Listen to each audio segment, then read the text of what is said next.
வணக்கம். நம்மள பலருக்கும் தெரியாத மிகவும் சக்தி வாய்ந்த ஒரு அரசரை பற்றி தான் நம்ம இன்னைக்கு பார்க்க போகிறோம். சரி, சக்தி வாய்ந்த அரசர் சொன்னதும் நம்ம எல்லாருக்கும் ஞாபகம் வருதுன்னு பார்த்தீங்கன்னா ராஜராஜ சோழன், ராஜேந்திர சோழன். ஆமாங்க, இவரும் சோழ வம்சத்தில் வந்த ஒரு அரசன் தான்.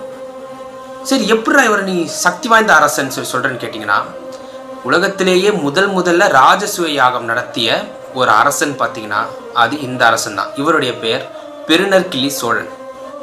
சரி, ராஜசூய யாகம்னா என்ன? தேவர்களும் அனைத்து திசையில் உள்ள மன்னர்களும் ஒரே அரசனை சக்கரவர்த்தியாக ஏற்றுக்கொள்ளுதல் அப்படின்றது தான் இந்த ராஜசூய யாகம். சரி, இந்த ராஜசூய யாகத்தை இதற்கு முன்னாடி யாரெல்லாம் பண்ணியிருக்காங்கன்னு பார்த்தீங்கன்னா, வரலாற்றிலேயே 3 பேர் தான் இந்த ராஜசூய யாகத்தை பண்ணியிருக்காங்க. யாருன்னு பார்த்தீங்கன்னா யுதிஷ்டன், மகாபாரதத்தில் வர தர்மன் தான். அதற்கப்புறம் பார்த்தீங்கன்னா பெருநற்கிள்ளி சோழன், கடைசியாக பார்த்தீங்கன்னா சமுத்திரகுப்தன். இவங்க 3 பேர் தான் பார்த்தீங்கன்னா இந்த ராஜசூய யாகத்தை நடத்தியிருக்காங்க. சரி, ராஜசூய யாகம் நடத்தியதற்கான சான்று எங்க இருக்குன்னு பார்த்தீங்கன்னா, புறநானூற்றில் இந்த ராஜசூய யாகத்தை பெருநற்கிள்ளி அவர்கள் செய்திருக்காரு சொல்லி ஒரு சான்று இருக்கு.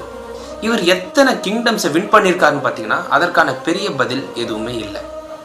ஆனால் அந்த ராஜசூய யாகத்தை நடத்தணும்னா அனைத்து திசையில் உள்ள மன்னர்களை வீழ்த்தியதற்கு பின்னரும் அல்லது அனைத்து திசை மன்னர்களும் இவரை சக்கரவர்த்தியாக ஏற்றுக்கொள்ளுதல்.